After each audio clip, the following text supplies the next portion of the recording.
We are 20 days or fewer, depending on when you're listening to the show, from the NFL draft. We're going to have a draft preview breakdown of all the top prospects from the Oklahoma Sooners and those that might be a little bit underrated. We'll talk about that and more on today's episode of Locked On Sooners. You are Locked On Sooners, your daily podcast on the Oklahoma Sooners, part of the Locked On Podcast Network, your team every day.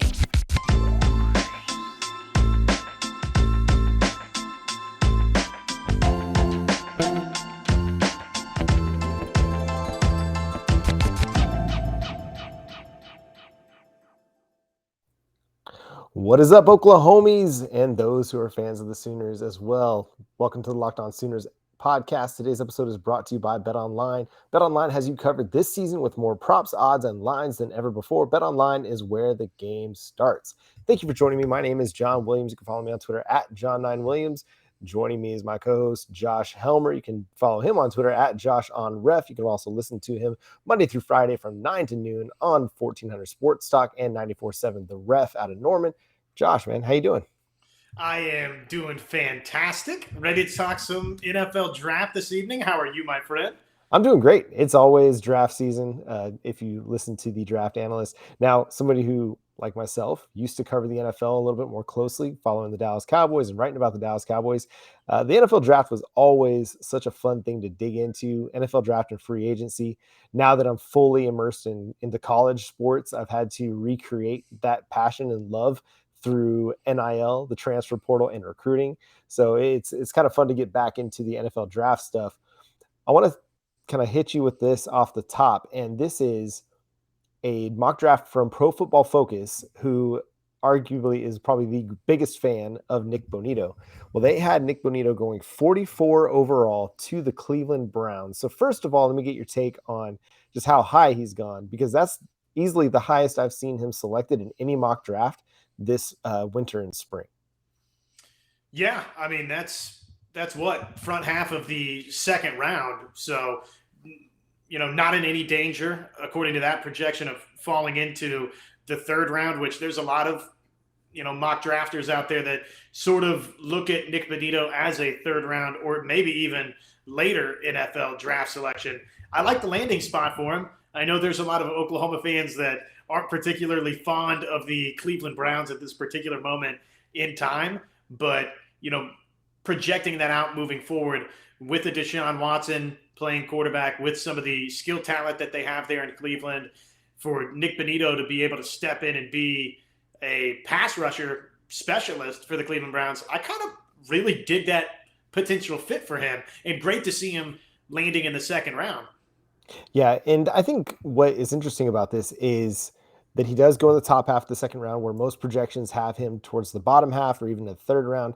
Again, Pro Football Focus has always been a big fan. They're always really high on him. A lot of it due to his pass rush win rate, his pass rush productivity that they measure over there at Pro Football Focus. He has one of the highest pass rush win rate over the last 2 years in the FBS. And John Owning, who used to cover the Dallas Cowboys full-time, now works for Pro Football Focus. He put out a thread on Twitter, if you don't follow him, at John Owning, just laying out all the reasons why he loves Nick Bonito, and somebody that he considers as a first round to second round talent. So somewhere in that 20 to 40 range of draft prospects.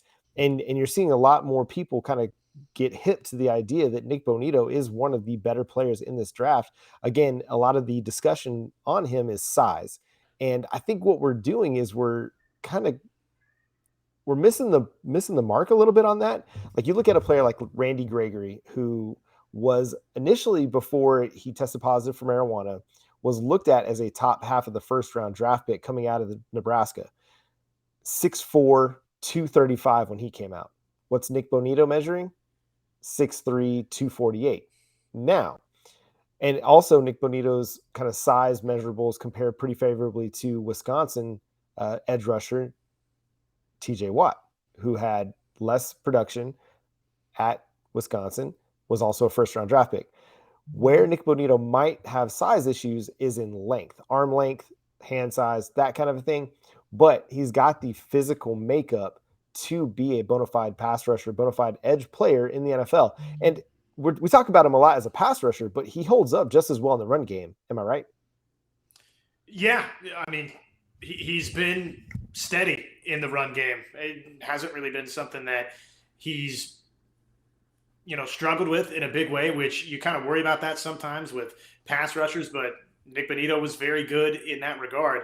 I told you when we first talked about Nick Bonito, though, thinking about the NFL draft, man, if I had a second round pick and he was still on the board, especially in the second half of the second round, and Nick Bonito's there, I'm taking him strictly because of his ability to rush the passer. In the NFL now, more than ever, with teams dropping back more than they ever have before, the emphasis to have great pass rushers, you got to have it. So for that alone, I kind of look at, and I know we haven't really dove into Perrion Winfrey yet, but I sort of look at the draftable players for this group of Oklahoma guys, and I say, if there's two that I feel really comfortable in saying I think they're potentially going to have great NFL careers, it would be Perrion Winfrey, and I think Nick Bonito are the two I'm most comfortable about. Yeah, and I think that's fair. And I think we've seen a lot of Perrion Winfrey love in the draft analyst circles. It's interesting to me, though, recently it feels like he's also slipped back a bit, where after the Senior Bowl, Perrion Winfrey had risen to maybe the back end of the first round, like pick 30 to 32, but definitely the top half of the second. But you're starting to see him kind of slide back a little bit more. Brian Asamoah was another guy that was getting a lot of love at the top of the second round. Now that things kind of settled in, he's also slid back as well. So let's talk just first of all, who do you think is going to be the guy that gets selected first out of Oklahoma's 12 draft prospects? I'm going to stick with Perrion Winfrey based on what he did at the Senior Bowl. He obviously was the Senior Bowl MVP, but just the entirety of that week, what did we hear all week? Oh, man, Perrion Winfrey has been putting on a show. Every single day, it was day after day after day. A different NFL draft analyst had positive things to say about Perrion Winfrey. So even though some of these newer mock drafts, if he's sliding down the board just a little bit from sort of the high that he was on following the Senior Bowl, I still think he's probably the most likely to be drafted first out of anybody for Oklahoma. And I agree with that, actually, because I believe that teams really are coveting interior pass rush ability, and he's got that in spades. They're going to love his tenacity as well from the inside. And I think he's an underrated run player as well, but he's somebody that you can plug and play immediately on third down, second and long situations, and just say, hey, go get the quarterback. He's going to be a really good fit in one gap schemes in the NFL, but will be able to develop into a two gapper if a team's willing to be patient with him. I think the thing that happens in April at this point is it becomes this echo chamber, and now a lot of the analysts are digging deeper into later prospects, and so maybe some of these guys that they're really high on early on aren't getting as much buzz because, well, they already talked about them back in February and March. Now we're on to defensive tackle number 5, who might be getting a little bit of a bump because now they're getting talked about more and more. And so I think what's going to resonate most with teams in the NFL as it regards Perrion Winfrey is the tenacity, the interior pass rush ability, and the size, because he's got that. He's a guy that could play one tech for Oklahoma, but is at his best when he's playing a 3 tech and he's able to just get upfield and rush the passer. So that's going to be really fascinating to see. Brian Asamoah, again, a guy that very athletic, has a lot of speed. What do you think is going to be his best fit, or where do you feel like he's going to go in the draft? I feel like still he's kind of a second round prospect. I feel pretty solid about that. But do you see the potential of him sliding back into the third? Yeah, I'm sort of more in the neighborhood of third, fourth round with Brian Asamoah, where he ends up getting drafted.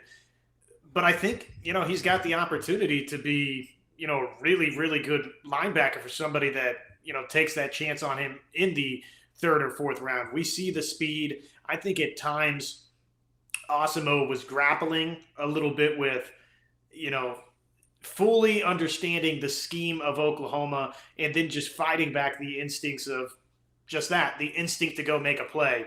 When Asamoah was at his best was when it's, just get downhill and go put your hat on football, take a little bit of the thinking out of the equation. I think sometimes, kind of as his career went along, maybe at times he thought a little bit too much, which I get it. You're a linebacker. You've got a lot put on your plate. You're one of the captains, is a captain of the defense, quarterback of the defense. We always hear that about linebackers, but I think kind of that worked against him.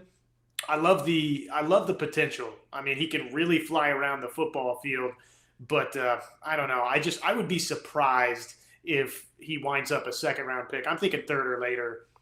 And that's not even a knock on him, because as the NFL kind of continues to understand positional value, linebackers slid down a little bit. Now you do see linebackers go high when it's the Micah Parsons type, the guy that is considered the generational prospect. Now that gets thrown around a ton. But I mean, Anthony Hitchens was a 4th-round draft pick for the Dallas Cowboys, went on to the Kansas City Chiefs, played a very vital role in their Super Bowl run. You can be a really good linebacker and get drafted in the 3rd, 4th round. You don't, a lot of times the 2nd round too. Darius Leonard was a 2nd round draft pick, but 3rd, 4th round, a lot of times is the kind of the sweet spot for linebacker. And so him going to the 3rd round isn't really, it's not a knock on him. It's just the way that the NFL values the position. He's still a top 100 pick, and that is considered a premium pick in the NFL, whether it's, yes, the 1st round is more important, but still those 3rd round picks are very important, and they're considered to be guys that you're hoping to be starters, if not year one, by the time their rookie contract comes up. Coming up next, we're going to continue talking NFL draft, but I want to talk to you about Athletic Greens. Are you trying to get healthy? Are you trying to find better gut health? Well, Athletic Greens is where you want to go. They've got all the good stuff all in one delicious scoop of Athletic Greens with 75 high-quality vitamins, minerals, whole food sourced superfoods, probiotics, and adaptogens to help you start your day right. With a special blend of ingredients to support your gut health, your nervous system, your immune system, your energy, recovery, focus, and aging. All the things, like everything that you're looking for to get a better supplement, a better vitamin. I'm getting up there. I'm 39. I'm going to turn 40 this year. I'm always looking for a better way to just improve my health. If not, I'm starting to exercise more. I'm making sure I take my vitamins. Athletic Greens is going to be really good for me too, because it provides all the nutrients that I need as well. So if you're looking for a better way to get healthy with a supplement that you can just throw one scoop into whatever you're drinking and go, Athletic Greens is for you. And you can get a special here at Locked On with a free 1-year supply of immune supporting vitamin D and 5 free travel packs with your first purchase of Athletic Greens. All you have to do is visit athleticgreens.com/college. Again, that is athleticgreens.com/college to take ownership of your health and pick up the ultimate daily nutritional insurance at athleticgreens.com/college. All right, Josh, a few more questions we want to get into on the NFL draft. So first, let's talk best traits of the 12 declared players. So we'll rattle off the first couple real quick because we've already talked about them. But Nick Bonito, what is Nick Bonito's best trait? The way he rushes the passer, right? Simple. I mean, and again, as I said, Nick Bonito is a guy to me that simply based on his ability to rush the passer, I'm looking seriously at him if I'm a GM in terms of drafting him. Yeah, and I think he's got a very underrated, refined pass rushing ability. He's really good at kind of ducking under the left tackle. I mean, a lot of guys can run at a tackle and make a move, but he understands how to use his body and to position it in a way that the tackle can't even get a hand on him. Let's talk Perrion Winfrey. What's Perrion Winfrey's best trait? That's a great question. I think similar. I think kind of his ability to create pressure, to rush the passer from the interior of the defensive line, which this, John, for defensive linemen, if you can be a defensive tackle and rush a quarterback, like that's always been Tom Brady's biggest weakness is interior defensive linemen that can apply pressure. So not coming from the edge, but from the inside. I think Perrion Winfrey is more than capable versus the run, but man, I think he's got the chance at the next level to be one of those guys that we step back several years and say, okay, he's a difference maker on the interior rushing the passer. Yeah, 100% agree. I think that's going to be where he makes his money at the NFL level. Brian Asamoah, real quick. I think his speed, sideline to sideline, just, laterally moving one sideline to the other, pursuit of the football is, to me, one of the big strengths for Asamoah. He's got a great motor. So I'd kind of just put all of that, in together, the speed, the pursuit, and the motor. Marquis Hayes. Gosh, getting into it with the offensive lineman. Durability is something I think you always kind of look at with offensive linemen. And Marquis Hayes was somebody that started a lot of football games for Oklahoma. And, for the most part, we didn't really have a lot of those concerns. I like his kind of mean streak. You know what I mean? Like he's a guy he's gonna try and punish you. He's not just sitting there trying to block you. He wants to win and not just win, um, win the rep, but really punish you. Let's talk about another offensive lineman real quick, Tyrese Robinson. I think versatility, right? And where is he getting projected for the most part? Is he getting projected as an interior offensive lineman? I'm seeing both. Like I'm seeing guys.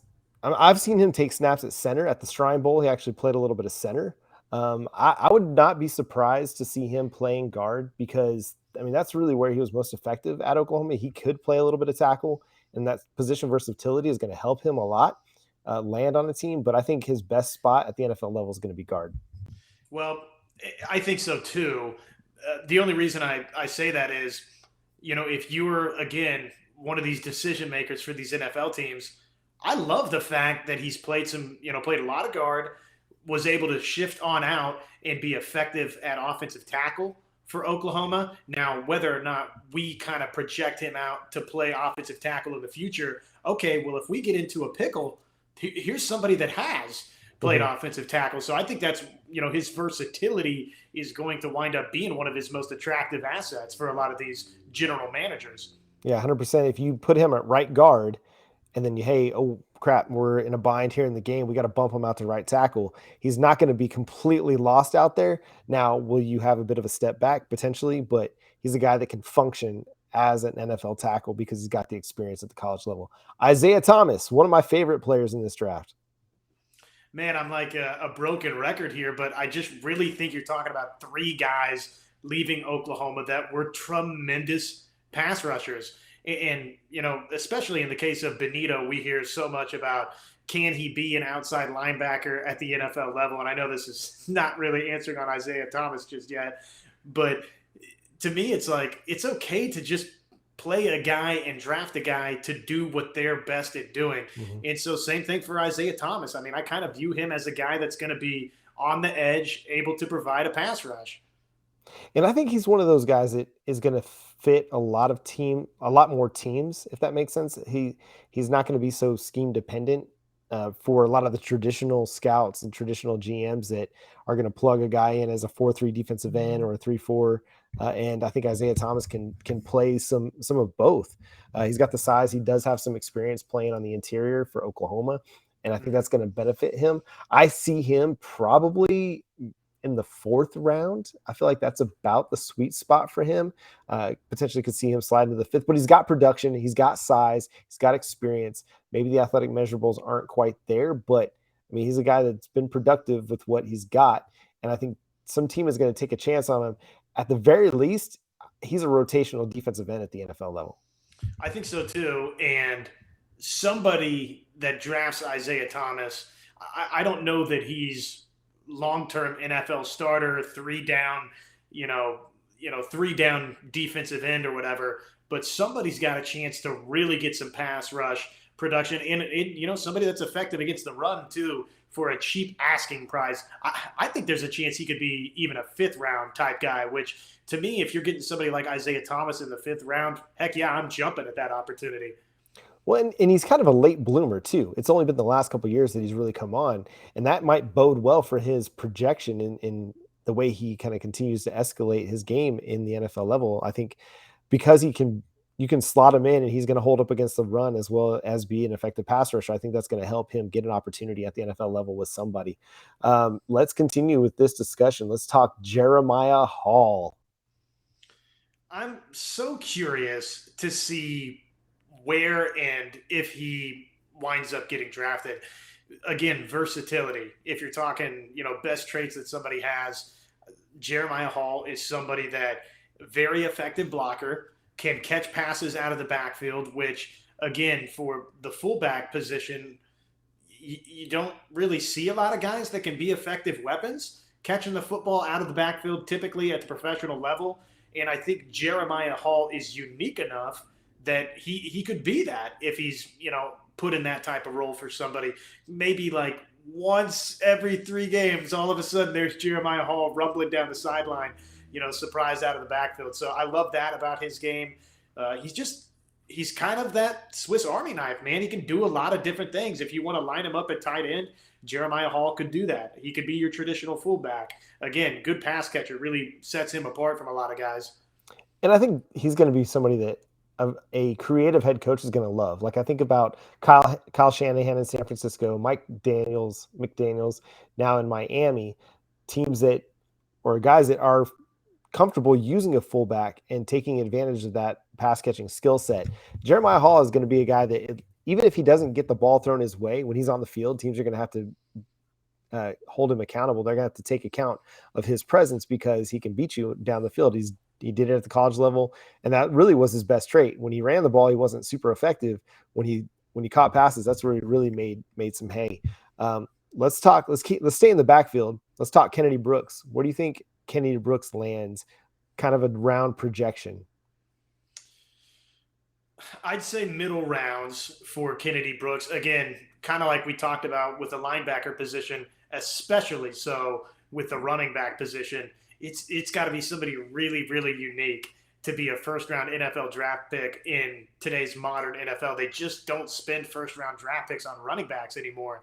And I'm probably, I'm not seeing Kennedy Brooks as a second-round guy, but I think third, fourth round, sure, somebody would take a chance on Kennedy Brooks. Again, what we talked about with Marquis Hayes and the durability, that's Kennedy Brooks. Yeah, he sat out the one season because of COVID, but other than that, the guy carried the football a ton, which, again, that can turn off some teams at times in the National Football League, that workload maybe that somebody's had.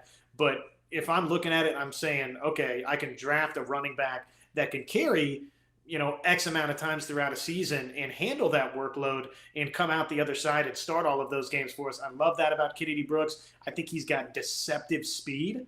He's not your, straight line 4-4, 4-3 type running back, but man, he gets to holes quickly and gets downhill quickly, accelerates, probably has pretty underrated acceleration. So I don't know that he's as explosive as even a Ramondre Stevenson, John, but I kind of see him having the similar type of early success that we saw for Ramondre Stevenson, who was not a high NFL running back, draft pick, but really latched on quickly with the New England Patriots and had a ton of success. I am all in, dude, on Kennedy Brooks being a successful NFL running back. Well, yeah, because he's got the things that make good running backs. He's got good patience. He's got good vision. He does have enough acceleration to get downhill. And we just talked about, Mike McDaniels in Miami and Kyle Shanahan in San Francisco. I feel like he'd be really, really good in a zone blocking kind of scheme that's going to use that patience and that vision to their benefit. They're trying to get guys out in space. Kennedy Brooks is one of those guys that you get him out in a little bit of space, you get some good blocking in front of him, he's going to make teams pay.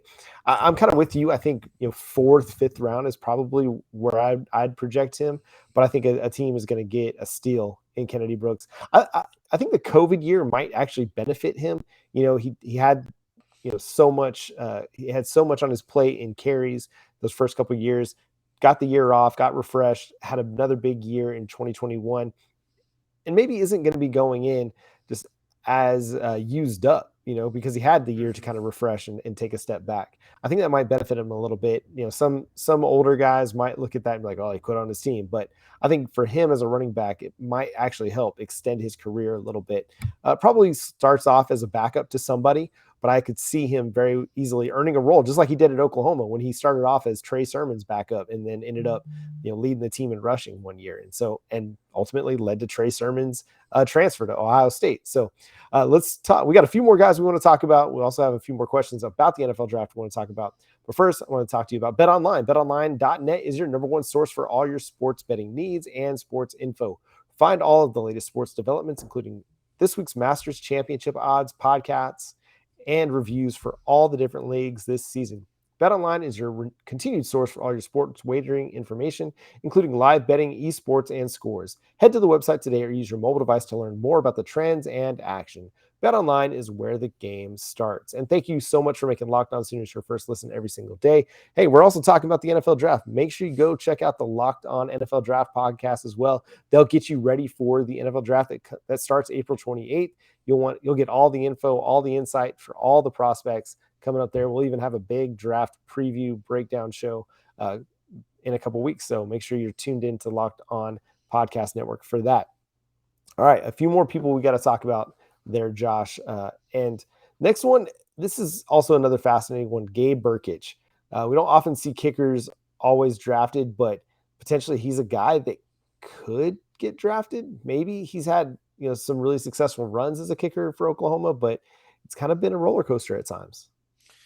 Yeah, no, it has been a little bit of a roller coaster for sure here and there, but I could see a franchise using a 7th round pick on him strictly because of the way the beginning of last season played out, where he hit all those 50-yard field goals. Somebody with that type of range and accuracy from that type of distance is worth a 7th round flyer, right? I mean, for the most part, a 7th round pick, typically that's a throwaway pick, and you might as well spit it on a talented specialist. Yeah, I think he's good enough to be drafted. Can you find some more consistency at the NFL level? I mean, that first year that Brkic was on the team, I mean, he was near perfect, or was he perfect? I can't even remember. Like, it was a couple years ago, but I feel like last year it was just up and down when he really needed to be at his best for this team and to improve his draft stock. I feel like he underwhelmed a little bit at times. And then at his pro day, he had, kind of had a couple misses that might have left some teams wanting a little bit, but again, I think you're right. He's a guy that could be worth taking a chance on, but teams might also just decide, hey, we're going to wait on kicker. We'll see if he's available as an undrafted free agent, and then we'll try to sign him at that point. Just a few more guys to talk about. Let's talk Delarrin Turner-Yell. This one's going to be really interesting to me too, because I feel like he's got the experience to be an effective role player for a team at safety and potentially could develop into a starting box safety for somebody. But some injury issues and just some inconsistencies in the Oklahoma defense altogether might hurt him a little bit and might make it difficult to see his name called on April 28th. Yeah, probably will be in the getting invites to camp category. I hope I'm wrong, though. I hope that, somebody 6th, 7th round says, you know what, here's Delarrin Turner-Yell, started a lot of football at the University of Oklahoma, was a defensive leader at the University of Oklahoma, and somebody sort of takes that chance to see about letting him try and develop. But I would be surprised. I'm thinking probably he's the undrafted free agent variety. Yeah, and that's kind of what I thought of Trey Norwood and Trey Brown last year, and both of those guys got drafted. So, I mean, there's definitely a good chance. I mean, it's hard to find defensive backs with that much experience, and if he was able to show like his knowledge of the game when he met with teams, that could benefit him a little bit. 2 more guys, Mike Woods. What do you think of his prospects at the NFL level? You know what, Mike Woods was probably pretty underrated for what he did for Oklahoma last season. Came over from Arkansas and made some really big plays at times. Sort of like, I guess, anybody, well, and maybe you even say this about Marvin Mims, kind of at times went mysteriously absent. But I like Mike Woods. I think he's got the possibility to be, a solid deep type threat. He's got good size. He's physical. So, I mean, I could see him getting drafted and making an impact somewhere. I just think back, as, a Chiefs fan, some of the guys that you maybe wouldn't have expected, to have lasting careers with the Kansas City Chiefs. And gosh, why am I blanking on the Kansas State Wildcat that wound up being pretty good as a pass catching option for Kansas City? And Mike Woods kind of reminds me of that same sort of ilk. Well, so think of this. He had 180 fewer snaps than Jaden Hazelwood, but had more receiving yards and had nearly as many receptions. Jaden Hazelwood led the team with 39 receptions. Michael Woods was second on the team with 36 receptions on 180 fewer snaps. So it just goes to show, like, what more could he have done if he had gotten more consistent snaps? And again, the same thing we've been saying about the wide receiver group from last year altogether. Like, had they had more of a hierarchy, maybe it benefits one of these guys a little bit more. But it, I think the way it played out, and really Mario Williams, as good as he was, he should have been the guy that was like sitting back and letting Marvin Mims, Michael Woods, and Jaden Hazelwood take the lead at wide receiver. But we had to rotate guys, and it is what it is. But yeah, I think Byron Pringle, by the way, before I yes. lose it again. Yeah, Byron Pringle. That makes a lot of sense. And I think you're right. He's a guy that has some production, some good size. He's a decent route runner. He's got good hands. Can make some things happen after the catch. I think he could make some teams really happy by again. We talked about taking a flyer, 6th, 7th round pick. You take a flyer on a guy that maybe didn't get utilized enough, and you think, okay, if we get him into our system, get him into our offense, potentially he's a guy we can develop into a 4th wide receiver, maybe even a 3rd wide receiver, a guy that is versatile, can play in the slot, on the outside. I don't know. He's got that potential. Again, wide receiver is one of those positions that's always pretty deep in the NFL draft. And so it could, hurt his potential ability to get drafted, but that's the fun part of the draft. You just never know. And then the guy that I think is really, really the most intriguing out of this bunch, and I don't expect him to get drafted, and that's Laronne Stokes, who has great athleticism, just didn't get a ton of run in 2021, had kind of an up and down 2020, dealt with an injury here and there. But what do you think of Laronne Stokes? Is he going to be a guy that latches onto a team somewhere? Man, I root for nothing but his success. I'll be totally transparent.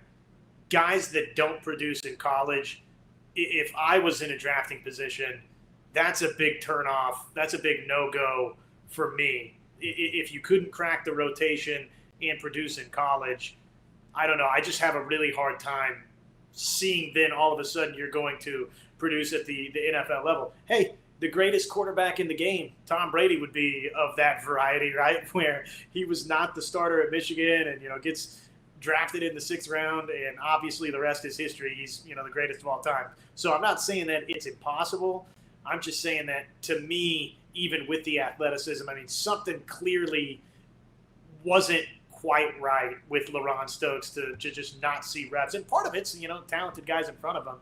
I get that too. Man, that would be surprising to me if he gets drafted, and even beyond that, if he gets into a camp and really sticks around long term. And he's another guy that's kind of late to the party. I think he was playing basketball when he was first discovered, and then went to NEO and was a JUCO player there before coming to Oklahoma. And so he's got a chance if he can get enough patience from some organization. Perhaps his best route is the USFL or the XFL, where he gets an opportunity to continue to play, because really that's going to be the best thing that helps him, is just getting more and more snaps, getting more opportunities. And then maybe after a few years in one of these developmental leagues, he actually kind of turns it on and finds himself as a defensive tackle, because we talked about it. Interior pass rush that's what teams are looking for. And he's got the athleticism to be a strong interior pass rusher. It's just a matter of, can he put it together and produce on the field when given the opportunity.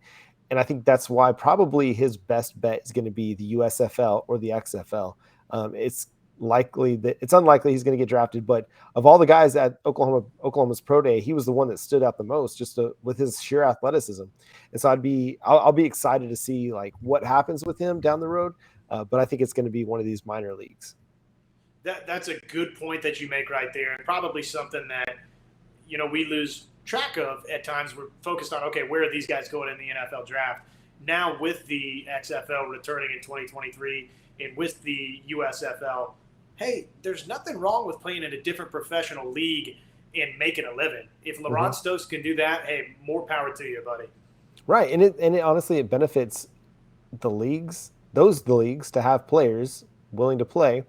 And then it potentially benefits the NFL too, where you have guys that, again, I look at a guy like Kurt Warner. He went and played in the Arena League. What if he would have not played in the Arena League and just tried to latch on to an NFL team here and there? He never would have gotten enough reps to actually develop into a Super Bowl quarterback or a Hall of Fame quarterback, which he is. Sometimes you just got to play. I think back on when I played lacrosse, I played midfield for a couple of years, then I switched to goalie, and I was pretty good at goalie, But then after I quit playing lacrosse, I played like some men's club teams and stuff like that. But I played midfield. And the more I played, obviously, the better I got. And potentially that could be the case for Laronne Stokes. He's got a lot of untapped but raw potential. He just needs to play somewhere. So Laronne, if you're hearing us, go play somewhere, anywhere, just to give yourself a chance. You never know where you're going to end up after that. All right, 12 draft declarations. How many do you think get drafted? The record, or over the last 20 years, the class that had the most draft picks was, I believe, the 2005 class. They had 11 draft selections. Most recently, back in 2019, they had 8 draft selections. Do you think they're able to match the 2019 class? Yeah, I definitely. What did you say? Was it 2005 when I they think had so, 11? Yeah. Well, whichever year you just said. Listening skills, got to work on those for myself. But yeah, it was 2005. They're not getting 11 draft picks. They won't hit that number, but I think they've got a pretty realistic chance to hit that 8. Perrion Winfrey, Nick Bonito, Isaiah Thomas, feel really good about all 3 of those guys getting drafted. I think each of the 2 offensive linemen, Marquis Hayes, Tyrese Robinson, Asamoah is going to get drafted. That's 6. And who else am I missing?